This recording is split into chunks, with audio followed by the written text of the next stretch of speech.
What is going on, everybody? Are we live? We're live. Check, 1, 2. Electrician talk here. Got some difficulties here. Let me see what's going on. No video signal.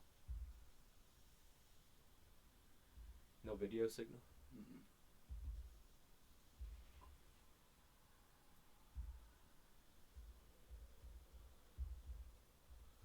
What is going on, Chris? What's going on? Guys, we're just getting set up. We're going live.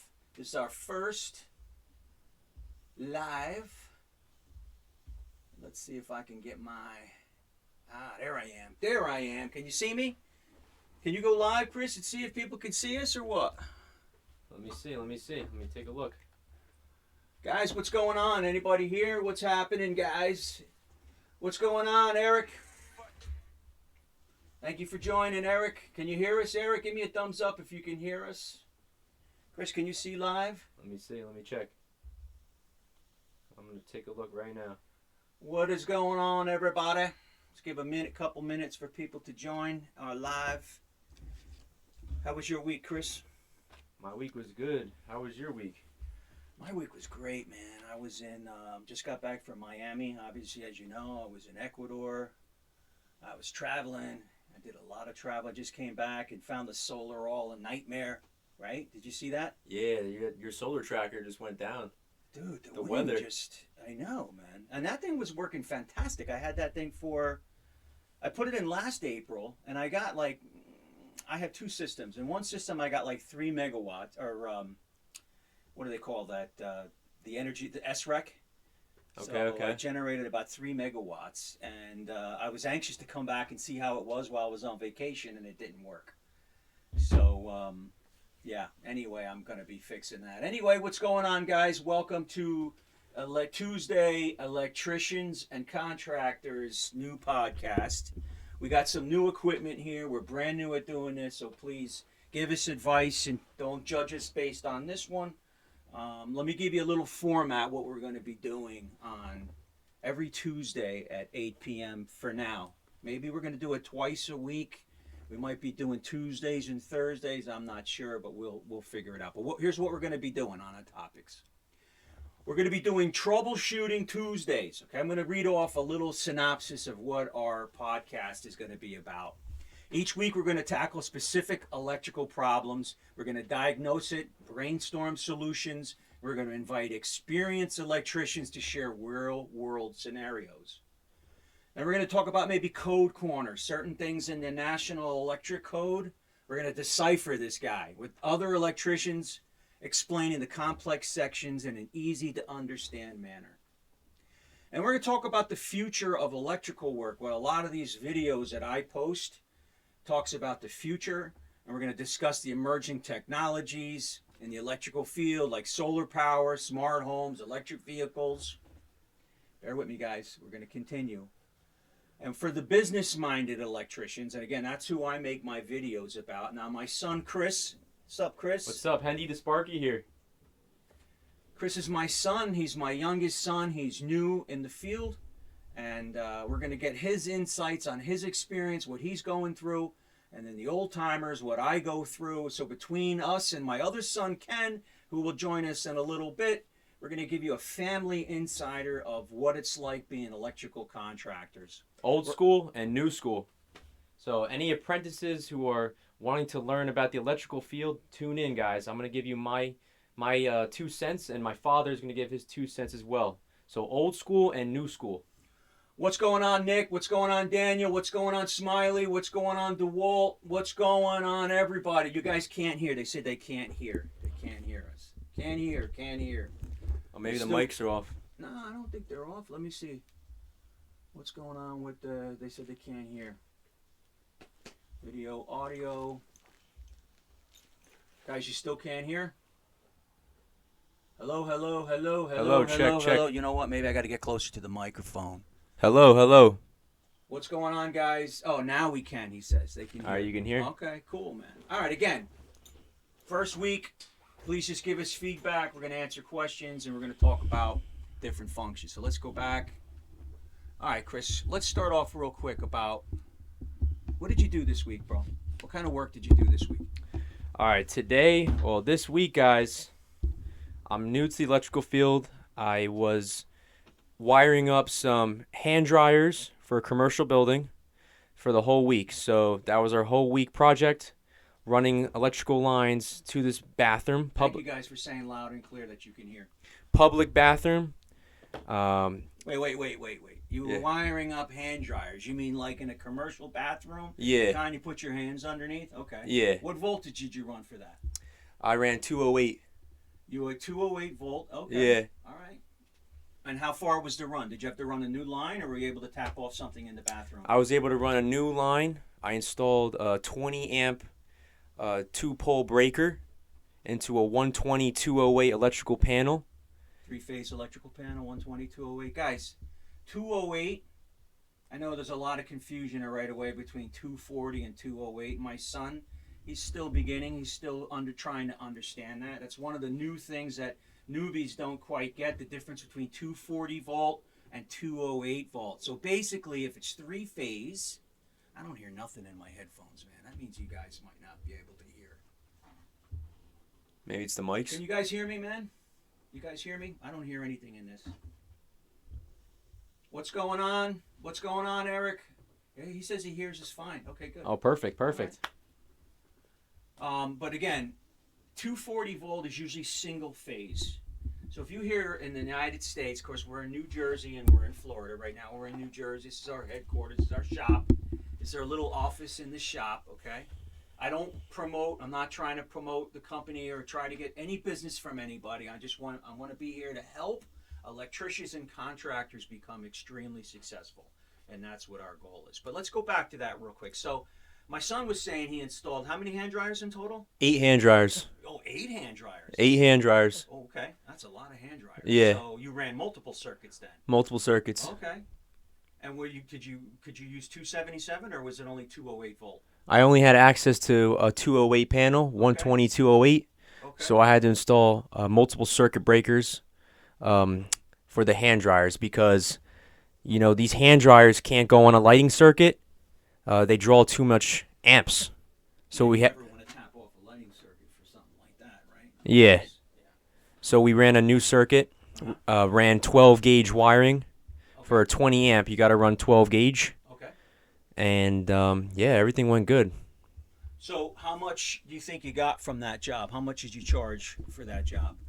What do you think? Was it a profitable job? You can just say that if you don't want to tell amounts. Yeah, it was a profitable job. Okay.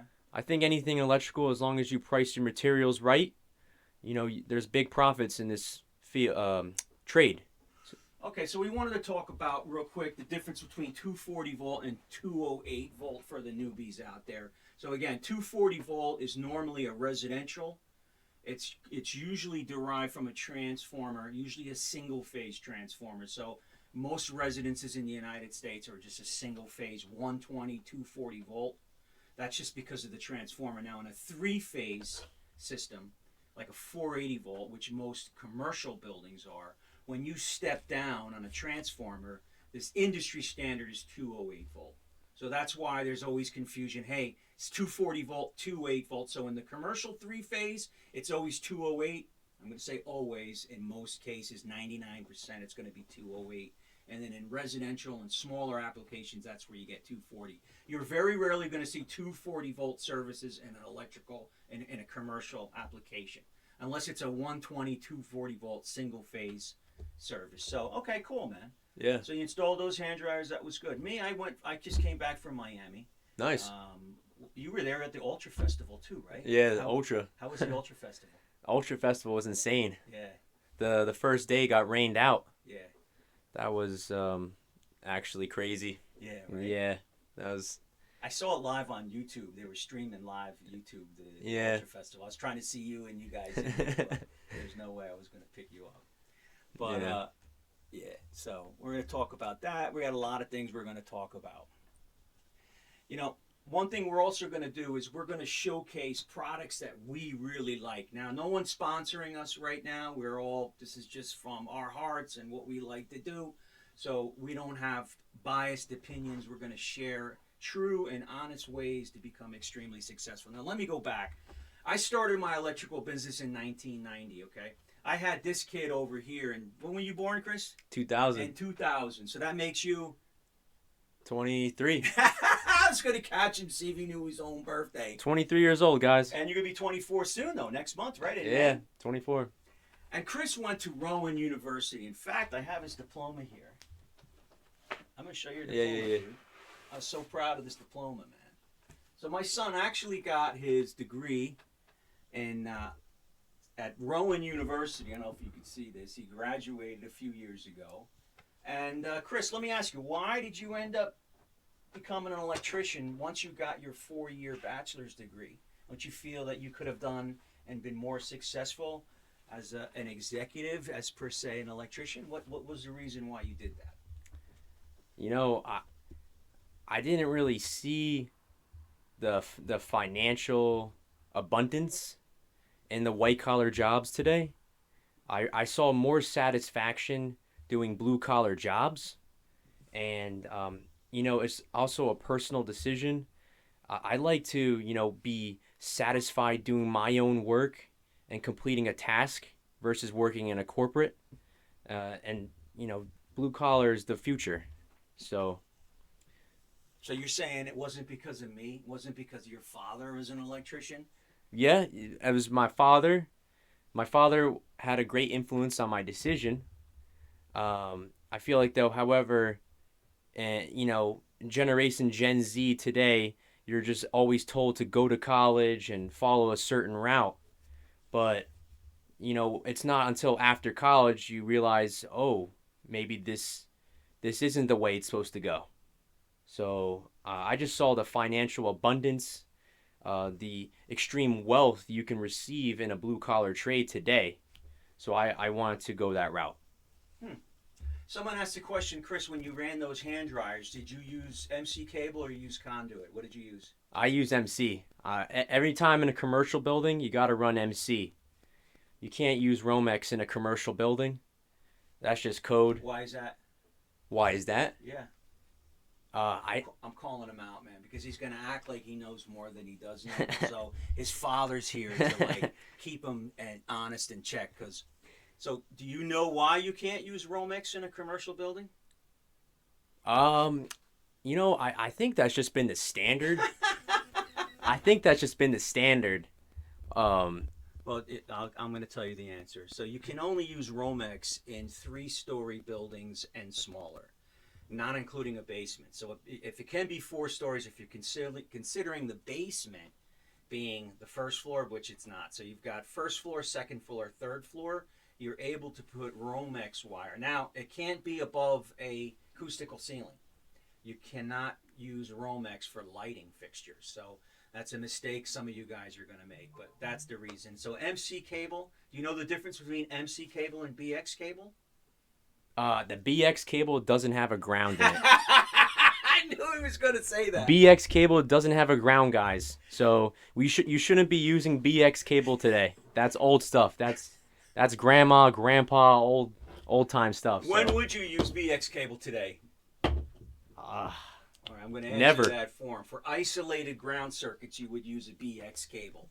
That's really the only time I use BX cable, and also hospital grade and in doctor's office, there's hospital grade BX cable, not MC cable. MC cable has that very thin aluminum jacket. It's easy to break, but it has the integrated ground in it. It's got so if we're talking 12-2, you're going to have 2 conductors, white and black, and then a full conductor 12 green embedded inside the MC connector. Now a BX connector, if it's 12-2, it's going to have 2 cables, and it's going to have the jacket's going to be made of steel. The jacket is actually going to be grounded. Chris, do you know the difference in connectors between MC connector and BX connector? No, I don't actually. Guys, I don't know the difference. That's what this video is about. To bounce questions off a guy like this that maybe you guys out there are watching yourselves, okay? And I'll help answer questions. And look, I'm an expert. I really am. I've been doing it a long time, but am I like a computer? Am I perfect? No, I'm not perfect. So I might say things that in my head I'm thinking one thing, I'm saying something else. So that's just me. But what's the difference with the MX a MC cable connector and a BX cable connector. So an MC connector has to be a saddle type connector or a squeeze connector, okay? Because the jacket isn't rated for bonding or any type of grounding, right? But it just wants to squeeze it in so it doesn't pull out. A BX connector actually has a screw to pierce into the jacket to act as the equipment bonding and grounding, okay? And that's why it has that little spiral wrap, so when you strip off BX cable, you'll see the two cables and you see that little skinny guy sticking out of there, which you put a red head in. You guys know what a red head is? The Red Devils. Well, we call them a red head, right? Which is an anti-short bushing, right? You push the anti-short bushing in, and then you can wrap it around the BX cable, and then the connector you would just tighten up with a screw. It bites in, and that's what gives you the integrity for the ground. That's why old buildings used to have it, and that's why it's no longer allowed in most commercial places, because it's not rated for high occupancy, right? Like a cafeteria or a movie theater, you can't use BX cable. It has to be MC cable or conduit. So that was just that on that. Let's see, any questions? My son cried last night. Why'd he cry last night? Hola, yes, saludos to Ecuador. What's going on from Ecuador? Yes, I love my Ecuador. ¿Cómo está Ecuadoriano? Soy Ecuadoriano. I'm as gringo as you can get, but I'm as close as an Ecuadorian as you can come to. Thank you guys from that. Hey, I'm an electrical contractor from Toronto. We have some different codes. You guys have a lot of different codes in Canada. Very strict codes in Canada. I noticed, like on dryers, on certain two-pole devices, your neutral and your ground is almost required in everything. I wonder how that is with EV charging. Chris, when you wire up an EV charger, do we have a neutral and an EV charger? No. No EV. What is it? You only got a neutral and an EV charger if there's a NEMA 1450R receptacle. Okay, so that's if you're putting the receptacle on the wall, do you use the... Well, that's because that's code. Because when you put an EV charger and you're not hardwiring it and you're connecting it to a 1450p plug, that plug has 4 wires on it, right? Yeah. It's got the 2 hots, a ground, and a neutral. Mm-hmm. So you have to do that. But you don't need that for EV charge if you hardwire it, right? No. So if you open up like a Tesla wall connector, what's inside that? Just 2 hots and a ground. Okay. That's it. And what size cable do you use for that? So anybody who out there wants to do their own EV charger. If you want to do your own EV charger out there, you typically need a 6-gauge. You need 2 6-gauge wires and typically a 10-gauge ground. Okay? That's going to get you 40 to 48 amps. Chris, Eric asked, how did you land your job last week with the hand dryers? And be honest. My dad. I didn't my dad had the connection with the company. So I had worked for that company since 2000. Yeah. Find any other. Seems like we have a problem with your wife. Learn how to improve it. I don't know if you guys still see me. I don't know if I lost you or not, but it seemed like the feed dropped out. But I highly recommend you follow us. And we're going to be doing these live events. We're going to give you a wealth of information. We're going to talk about different types of tools and equipment that we like. If people want to send us things to review, we'll be glad to review them for you. We're going to be doing that shortly.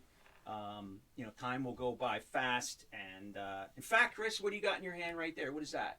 I got a Tessman non-contact tester, guys. I love this thing. I used this before working on any live circuits. You always want to, test it. You don't obviously want to get zapped. So I use this every single time before I go to any outlet or light switch. I make sure everything is dead. Boy, let me see that thing. He's right over here next to me in the room, guys. That's why. We're in a small room. That's why it looks like. So what he's showing you is this right here. We got this. Did someone send this to us? Yeah. Okay, someone sent this to us from Tessman. Tessman, I guess it's on the TikTok shop. I don't know if it's on our TikTok shops. Our it first is. time. It is? Yep. I don't know if I have a link. Hendy the Sparky has his own. Chris, show him your shirt. There you go. Hendy the Spark. You can follow him, you younger guys. But I like this, man. This is actually pretty cool. I always say you need to have this at all times. It doesn't have to be this one, okay, guys? You can get these anywhere. Home Depot, Lowe's, you can go online, Amazon, you can get TikTok shop. This is a non-contact voltage tester, okay? Is this the end-all, be-all? Absolutely not. Is this just another tool for you to be comfortable? So, Chris, if I told you, hey, I want you to go and change that outlet right now. I've got it off. Yeah. And I want you to go test it. Can you go test it? Get up and see if that outlet is on or one of those outlets over there. If I say that it's on or off, would you use that device to confirm? I'm still using this device no matter what. If you tell me the outlet is live or not live, I'm still using this no matter what. You got to do that. You know what? Let me see it again. And again, we were talking about, if you see my other videos, guys, on lighting circuits. A lot of times lighting circuits have emergency ballasts inside them or emergency generator power. Okay? It's called life safety. So a lot of commercial buildings have a life safety generator that has a separate set of sub-panels. That's life safety, so that the elevators would work, emergency lightings would work, obviously alarm systems, cameras, etc. are put on that. So when you go up, if you're a new guy, you got to have this in your pocket. And I don't care what your boss or anybody tells you, hey, you're weak if you have this. Oh, just touch it with your fingers. No, just get this device and go up to anything before you test live and see if it works. Like I got something here. I'm going to test it right now. I don't know if you can hear that or not, but it's showing that it's live. Now, if I'm on a big job, let's say I'm doing a 4,000 amp service. Thank you, Chris. Mm-hmm. I'm not using that. Okay, I don't care if it's even just 480 volts, right? Because 480 volts is still considered low voltage. Anything under 600 volts is considered low voltage, right? I'm not going to use that device on something monster and big. I'm going to use proper fluke test equipment. Chris, show them the other meter that you got. We're going to finish up with this guy because thank you for sending in these products. I've used them and I like them. Now, I'm not saying that these are going to be your go-to. They're not your go-to. These are your backups. These are what you keep in your trunk of your car. You keep this with you at all times. You can have one at home. You don't want to be using these things, these devices. These are very low level, but they're very inexpensive and they work well. I got to mute my phone here, man. Let me do that. Where's my phone mute? Bluetooth. Mute. I don't know if I can even mute. Oh, well. So, yeah, we're talking about that. So, those two devices, thank you so much, guys, for sending them to us. I do like them, and I highly recommend that you get a voltmeter and a non-contact voltage tester. The next thing I want to talk about real quick is I got some questions on some lighting, okay? People ask me about lighting levels in commercial building and in warehouses. And what I use for something like that is a device like this. This is a light meter, right? Again, I'm going to be showing you things that you guys probably don't see every day because I'm going to talk about how to become extremely successful. How do you get extremely successful? By doing what others can't or don't want to do, all right? Now, just even being an electrician is not easy, okay? Most electricians, as you know, we have a brain, right? You know, we're good at what we do. But there's also a lot of us out there, and we're all competing with each other. So one of my goals here is to get us to have a standard rate, an hourly rate. I want it to be at least $100 an hour. I want everybody out there to make at least, or charge a minimum of $100 an hour. And I'm going to show you techs and techniques at how you can do it. So right now I'm going to just show you real quick on how this works. And in an office environment, 50-foot candles is the standard. So if you're sitting in an office, you should have 50-foot candles at your desk. And that's what I'm at. Let's go check it out. So what I'm going to do is I'm going to turn this guy on. All right. And here's the sensor. And what it's going to say, automatically it says overload. Because it's on lux, I want to set it to foot candles. And then if I move the device around, it says overload because I have to change the range. Oh, I just shut it off. Range. Here we go. So how many foot candles we have? I got 60. Of course, I'm looking right at a light fixture. 60-foot candles. So when you're in a warehouse where we used to be years ago where we made a ton of money changing metal halide, like 1,000-watt, 400-watt metal halide bulbs to LED bulbs, right? Well, first it was T5 and T8 high fluorescent lights, and then it came down to the LED. And in a warehouse, it should be 25 feet. So if you're standing on the ground at where you work, let's say you work at an Amazon warehouse, no matter where you're at, if you have this device and you have it down at wherever you're walking, it should be 25-foot candles. And this is how you could make good money. Let's say that you go in for an estimate and it's a little dark where you're at. You can tell the guy, hey, it seems a little dark in here. It should be around 25-foot candles. Let me give you an hour, Mr. Smith. I mean, get $100 an hour, man, to put your dishwasher in. No. What you do is you, in your mind and with experience, you know how much a job should cost, right? You know, let's use an example. You want to run, we're going to go with the lower stuff. We're going to go with the residential. Someone calls you and wants a new dishwasher put in. They never had a dishwasher. So you're going to run a new line, right? So you got to go to their panel, open it up, see what kind of panel it is. Is it a GE panel? Is it a square D panel? How much is that breaker, right? And then you're going to run it. You have to run and put an outlet underneath. You have to be GFCI protected. You have to put an outlet underneath. So you should know in your mind, okay, we got unit prices. Number one, I'm going to bill you a full roll of wire. So if I'm going to run a 15 amp circuit, I'm going to run 14.2 to the dishwasher, and it comes in a 250-foot roll. Well, guess what? I'm adding the 250-foot price to the cost. And then I'm going to have an old work box. I'm going to have a GFCI receptacle. I'm going to have a circuit breaker. And I'm going to have staples. Now, Chris, what kind of staples do you use? I use Milwaukee staples. The best. They're the best. Milwaukee staples. What do you use, a hammer?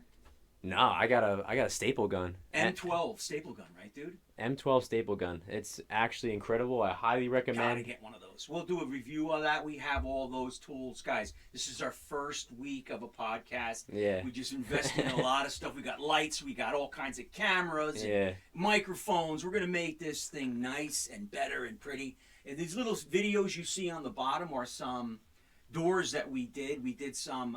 This is at. I don't want to say the name of the company.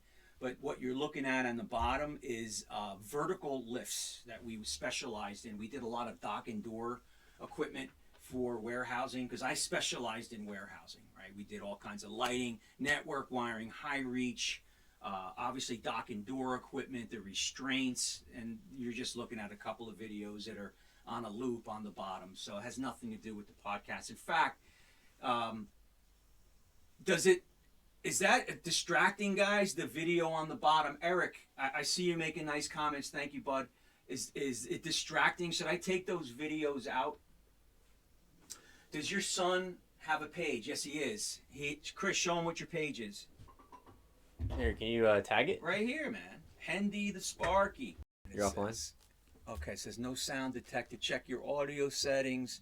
Guys, I'm in my remote office, and I'm using Wi-Fi from my main house. So. Oh, you know what? The Wi-Fi might be... Yeah, the Wi-Fi is coming in and out. All right. I think the Wi-Fi is the issue. We're going to talk about building a better business, right? We're going to discuss the nitty-gritty of running an electrical contracting business. We're going to cover topics like estimating jobs, managing your finances, and building a strong team. So, let's go to that now. We're going to talk about... Now, Chris...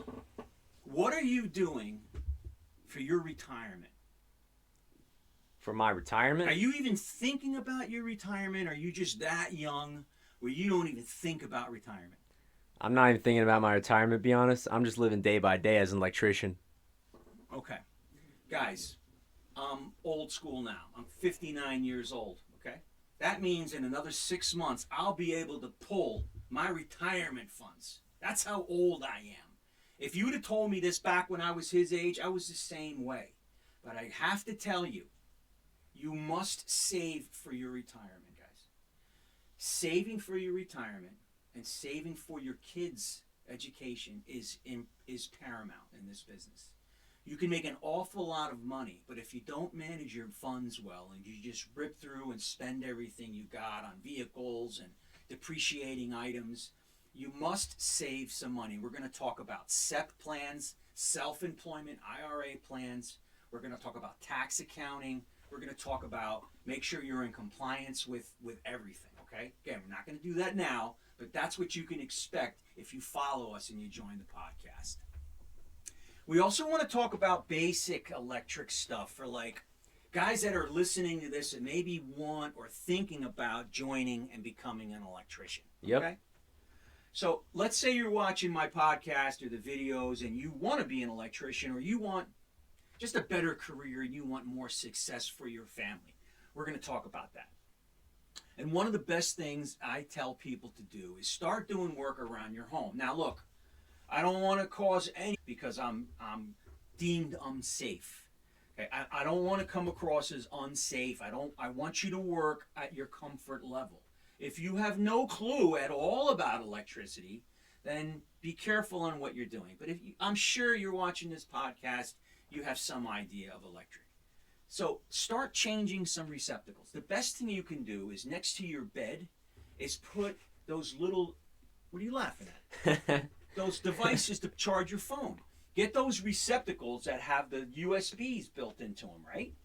Yeah, and then what you're going to do is, Chris, where's that non-contact tester? You're going to go up in your bedroom, and you're going to turn this guy on, and you're going to put it in, and you're going to see if the power is on, right?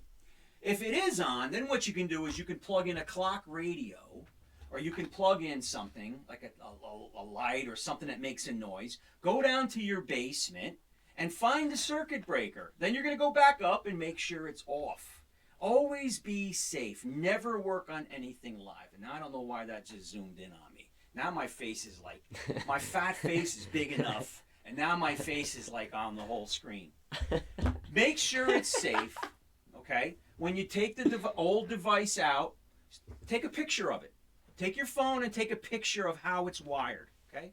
Because you don't know who's been doing the work in your house. You don't know if it's a brand new construction and you've got real electricians that did the work, or maybe a helper did the work. You might be seeing something that's not safe. You might not be able to pull the wire out. And that's another good tip. Chris, let me ask you this. Yeah.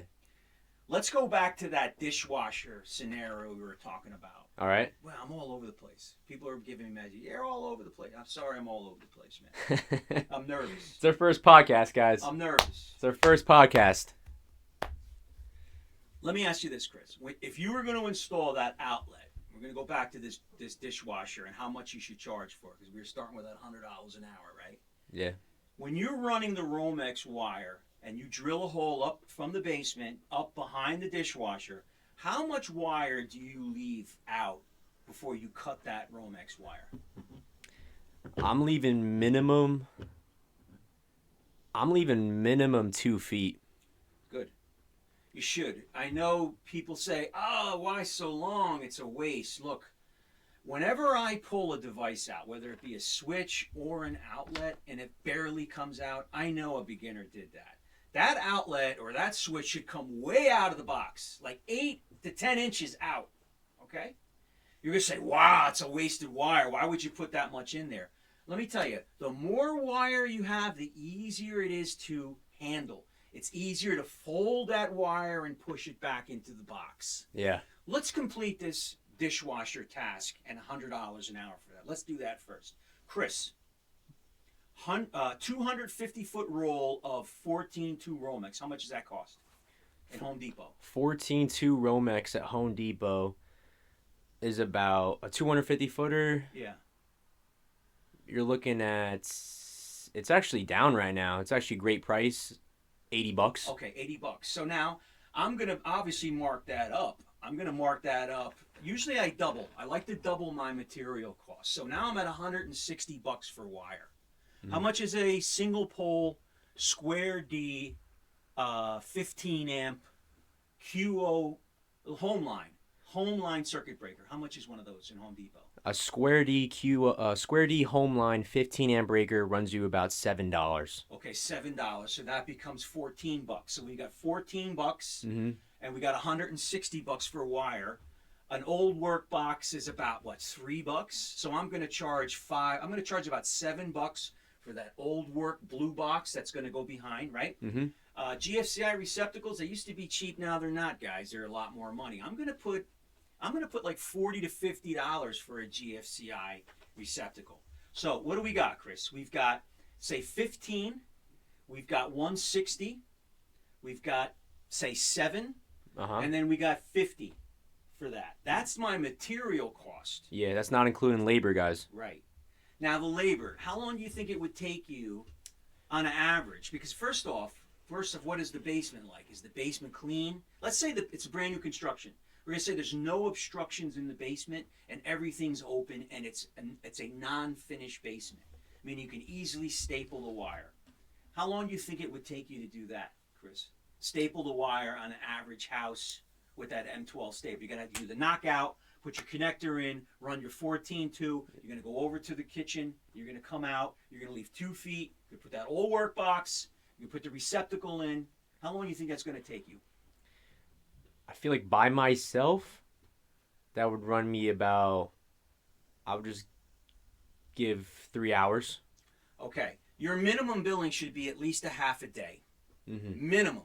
You don't want to bill 3 hours. You don't want to bill 1 hour. You want a 4-hour minimum charge. You also want to pay your guys 4 hours. We're going to talk about employees now. If you're my employee and I have a job for you, you're going to get paid a minimum of 4 hours, especially if it's a call out, right? So use 4 hours as your minimum. So that would be $400 in labor. So we got $400 in labor, and then we have what? So we're talking almost, what, $700 maybe to run that dishwasher line? Yeah, charging $700. Okay. So now what I'll do is I'll go to the customer and I'll say, "Hi, Mrs. Smith. Yeah, I see what you want." I don't know how this got that way, guys. I got this brand new camera, and it's like zoomed in on my face. Sorry, dudes. We'll get this straightened out. So I'm going to go to Mrs. Smith, say, "Hi, Mrs. Smith. Thank you for allowing me to do this estimate. You're looking at $795. So I know my number is $700. Hi, Mrs. Smith. You're at $795. What might happen was, okay, great. When do you do it? Okay, then you got the job. Or you're going to get $795. How much? Can I give you a discount if I pay cash? Absolutely, Mrs. Smith. No problem. You know what? How about $750? Ooh, $750 is still high. So I still have room to get to my $700 number, but I'm going to stick with that $795, $750. If she's saying, "Oh, I got so-and-so to do it for $500, hey, Mrs. Smith, it's Garrett from Henelec. I got my son, Chris. Anytime you need us, you're here. Something we certainly can't do. We've been doing this for over 30 years. Thank you so much for the work. If you have any problem, give us a call." So, boom. That's how you get $100 an hour. All right? You're not saying, "Mrs. Smith, it's $100 an hour, 4 hours minimum." No. Now, what's the bonus of this? You've got the residual of that unit price of wire. That wire you bought 250-foot roll of, you might only use half of it. And you've got the other half for your inventory for you to do it again. Now, can you bill another $160 on the next job with that half roll of wire? Absolutely you can, if you think you have enough wire. Or you can put a junction box and a splice. Is that theft? I know I made a video on this about inventory. No, it's not theft. It's unit pricing. What are you going to do? You're going to go and buy a roll of wire and then just keep the rest of the roll? No. You're going to buy the unit price. Now, I could see on an EV charger, Chris, what size wire do you normally buy for EV charger? I'm buying 6'2" Romex or 6'3" Romex. Okay. And how much is that, and how many feet does that come into? Typically 125 feet rolls. So they're 125-foot unit prices, okay? Mm-hmm. And what is the average length for an EV charger? It really all depends on the home, but my average is around 40 to 50 feet. 40 to 50 feet. Okay, so you might possibly get 2 jobs out of one unit price, but you're going to charge it to 2 customers. Is that stealing? Is that ripping someone off? No, it's not. It's a unit price. You're not selling the wire by the foot. You're not pulling the wire off and buying it by the foot. You're absorbing that expense. You need to get that money back, okay? So don't think that, it should stay on the job, or, you should only bill 70 feet. How do I know it's going to be 70 feet? What happens if I have to make a turn, it turns out to be 90 feet? No. You give unit prices for everything you do, okay? If you have to buy a box of something, you got to charge for the box. If you have to buy a roll of something, you charge something for the roll. Now, what about big pulls? Let's talk about with the bigger guys out there that are doing the monster MC pulls in warehouses. Okay, the same thing goes there. You got to buy that. You have to pay for the unit price, right? And this is how, guys, you can start becoming really profitable in this business. So we came down to between 700 is our low and 795 to put that line in for a dishwasher. Okay, and that's what we're working at. Yep. So, all right. I want to talk about something I don't like now. We're going to morph over. It's not worth $100 an hour, someone write. Hi, Garrett. Hey, what's going on, guys? It's not worth $100 an hour. Nothing is worth $100 an hour, guys, and that's your problem right there. It's not worth $100 an hour, whoever said that. Guys, have you bought anything lately? Have you traveled anywhere? Have you gone out to dinner anywhere? Have you noticed your grocery prices going up? Everything is going up. You got to get yours. You're paying it, so you might as well get it on your own. That's why being an electrical contractor is the bomb. We rule everywhere. I mean, you need us everywhere. We rule the world. You try to take electricity away, right? Yeah, everything's going up, guys. Inflation is not a joke. Someone just says it's not worth $100 an hour. Are you kidding me? I charge you $150 an hour, $200 an hour. Not worth $100 an hour. Then you do it. Don't hire a professional. You go to Home Depot and you spend the $300 and you put it up. And I'm sure you can. But I'm talking to the guys out there that want to become successful. Don't listen to these negative naysayers, guys. Don't listen to these comments because these are the people that are paying you, okay? Don't listen to the developers. You don't want to work for a developer. The developers are broke, all right? They don't want to pay you anything, all right? You want to work for principals only and charge the right rate. Not ripping people off, but charging the right rate. All right. That's true, Let's guys. end that. All right, we're going to be getting done soon on this podcast, guys. I don't know who's here or not there, but I'm going to show you something I don't like, something I hate. Now, I don't know why this camera did that, man. This camera, like, just zoomed in on my face for some reason. I don't know. Chris, can you show this? Yeah. You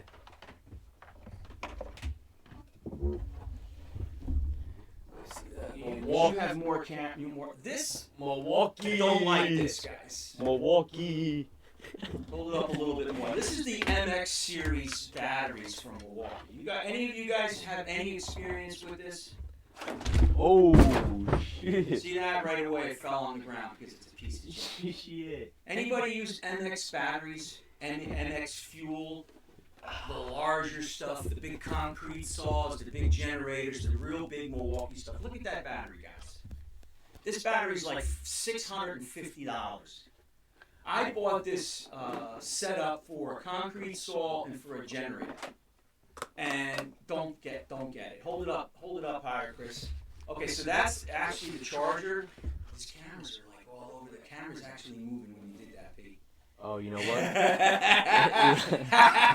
You know what? Give me some attention.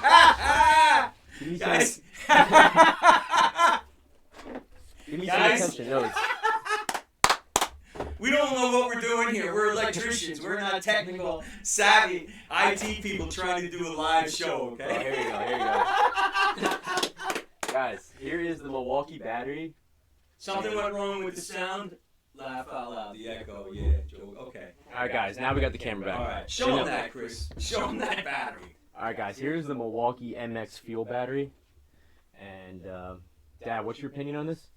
I don't like it. It's big, it's heavy, and they don't last. So I bought the generator because we just did a project where I wanted it to be 100% battery. My vehicles are all battery. I have E-Transit vans. We'll get into that.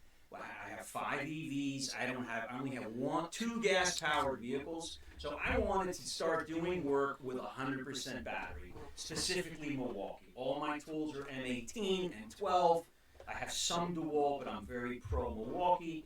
I ended up buying this system. It was very expensive. It was a couple $1,000s. It was for a generator that was battery powered. It's a power station, and it's a piece of garbage. Do not buy it. Sorry, Milwaukee. I love Milwaukee, but I'm going to be honest. It doesn't work. They got the best drills, though. Okay, that's the fuck. Give me that drill.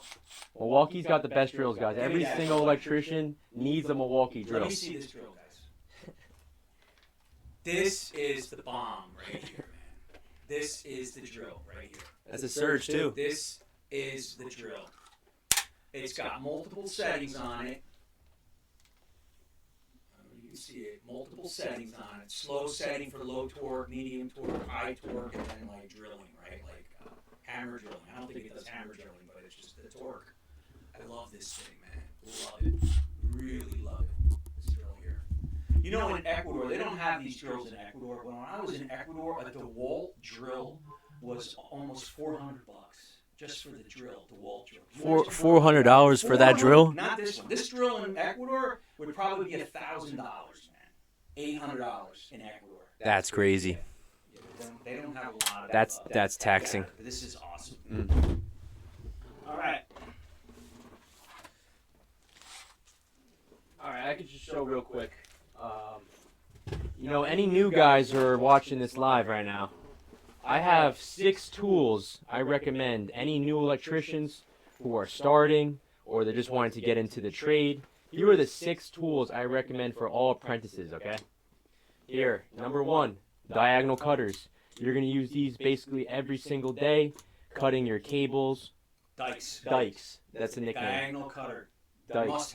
Must have. Number 2, linemen. All right? These are your heavy-duty cutters, as well as you twisting your wire splices. You know, you got to get that secure connection. This is a must. Coming at number 3, we got needle nose.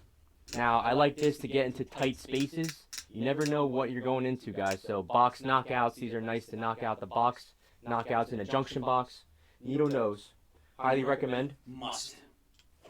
Okay, number 4, we got, this is a must. Now, this is obvious, wire strippers. If you're an electrician and you don't have wire strippers, I don't know what to say. I don't know what to say, guys.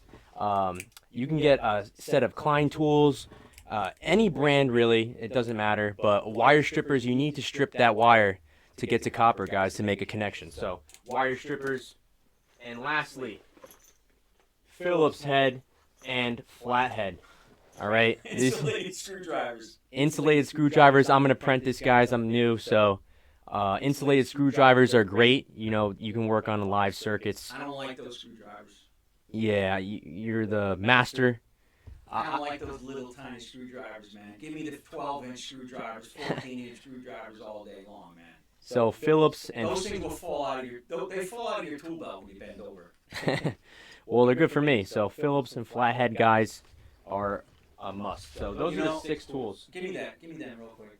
All right. Give me those. You know, I do like that. Give me the other one, guys. I do like this for you new guys out there that have the insulation on them. You can see the red insulation, so that if you're into a switch box and you don't. Okay, I'm going to give you another tip before we end it, because we're going to end it. Thank you so much, guys. We have so much to do. We're all over the place. We got our work to do on our end. As a new guy, you have to maintain your composure. Let me do a little talk here. New guys, you must maintain your composure. Sorry, Chris, I lost you on that, man. Let me put myself ahead of you here. What am I mean by maintain composure? I remember a time I had a guy work with me. We're in a basement, and we're wiring up a basement, and the homeowner had came down, and my assistant at the time was working on a switch. And what we did was we left the lighting circuit on so that the contractors, all the plumber and HVAC guys would have lights. So we roughed it out, and then we left some recessed lights on, and we put some dummy switches in just so they'd have temporary lighting. Well, one of my guys went and started working on that. Well, the homeowner came down, he stuck his screwdriver in, and he shorted it out. Bam! Tripped off, right? And he went, oh, blank. Don't do that, okay? If you make a mistake, just keep it to yourself. You don't need to be like, oh, crap, just, you know. Obviously, it's startling when it happens, but just keep your composure, because people have hired you to be an expert, okay? People don't want to see you short something out, but things happen. Screwdrivers slip, things happen, you push your wire back in, things get into contact. As long as you understand why it happened, it's okay. It's if you don't understand why it happened, that's why you get scared. So my tip for the new guys is keep your composure, okay? If you have to go outside or whatever, but don't be like, son of a gun! Remember, as electricians, we are actors. You're an actor. You're getting paid to act, okay? You're going to get $795 to put that dishwasher in. You can put up with the lady coming down, putting a lawn chair and watching you work, okay? You can put up with the attitude. You're getting paid. When you start to get frustrated or this doesn't happen or that doesn't happen, remember, I'm getting paid. I'm getting paid. I'm an actor. And if you're really new out there and you're not on your own and you work for someone else, you're on your way. Follow your path to success. You're going to create extreme wealth for yourself. You're going to be able to put your kids through college, and you're going to have no debt. Chris, do you have any student loan debt? 0. I paid 100% for my kids to go to school, okay? I have no debt. All my properties, everything is paid off for in my house. I have an incredible retirement plan, all right? I'm at the stage in my life now to do this. You know how much guts it takes to do this? You know how many customers say to me, I saw you on the TikTok. I saw you're doing it. You know what? But I'm at that level. You guys can't do this, okay? You don't want to be out there putting your face in public and saying you charge this and charge that. You're an actor. You act. Make sure you prepare. Get up in the morning. Take a shower. Brush your teeth. Comb your hair. What do you smell like? Do you smell like diesel fuel when you go to the job? Make sure you have a good appearance, okay?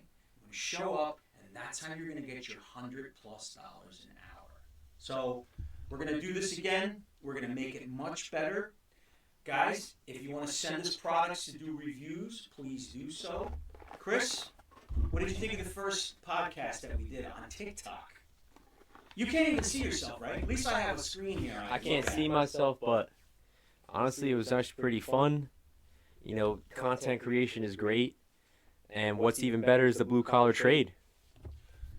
So can you give me one quick question that you have as a beginner electrician that you always wanted to ask me? Let's say someone out there is watching and their father is not an electrical contractor. Can you come up with a topic or something that a new guy might be going through right now? Is there any advice you can give or any thoughts you can give to a new person in the business? Yeah. You know, just advice is don't be discouraged. You know, sometimes you're going to be given an electrical task that might be out of your reach. But when that happens, don't be discouraged. You know, take a second, think about what you're always doing, because you want to absorb all the knowledge you can, because anything that you're exposed to is going to be beneficial for your future. So don't be discouraged at anything that looks challenging. It's only going to better yourself. There you go. And now mine, I'm going to give you something that if I was his age, starting at his age versus my age, what I would do differently. And what I would do differently is not really what I would do differently, but it would be my mindset. I always thought that technology was just bigger than it really is. I always thought that, like building a microchip, building a television set, an iPhone. How does an iPhone work?